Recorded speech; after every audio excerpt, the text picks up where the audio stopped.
today. I truly believe the situation that we are in today, if we experience another pandemic tomorrow, the scale of this one or something even worse, we are going to be in a worse shape as a country going into the next one if we don't fix what happened during this one. And that is my big concern, because we all know that there will be a next one. I mean, I don't care what people think they caused it, where the origin came from, what origin will be the next one, what kind of pandemic it'll be, whether it'll be another SARS kind of thing or whatever. We're going to be in worse shape because of the public distrust that we have. The institutional distrust that we have today will make the next one worse unless we fix it. So Jay, tell me what your thoughts are on how we have to move forward to rebuild that trust in our public health establishment, in our institutions. How do we do it from your perspective?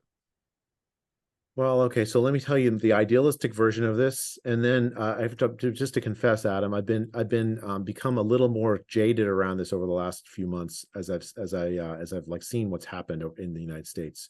And so like here's the idealistic version. This is the version I was telling people in early 2023, and I've been telling to people much of the time. I still, in my heart of hearts, want this to be true, right? So when there's a patient that dies in a hospital, what you have is something called a morbidity and mortality conference, especially when the death shouldn't have happened. And people who are involved in the care of the patient, doctors and so on, will get together. And the goal isn't to like point fingers. The goal is to like have an honest conversation about what went wrong. It's called an M&M conference, morbidity and mortality. And an idea is like, if once we've openly discuss this, now we can change our procedures and learn the lesson so it doesn't happen to any other patient ever again, right? Or when a plane crashes, the NTSB comes out, looks at the black box. Again, they're not trying to point fingers. They're trying to like figure out what happened so that they can adopt reforms and procedures so that it doesn't happen again. That we desperately need that for this pandemic. It's very clear, no matter where you come from, that things went very, very badly wrong in our pandemic response. It failed.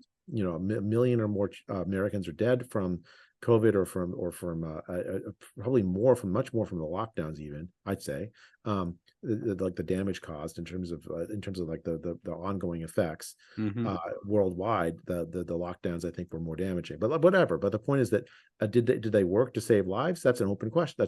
I have an answer to that, but that's my read of the evidence. I'm sure there are people who are reading the evidence differently. Let's get together and have an honest, open discussion on a whole host of things to evaluate our pandemic response.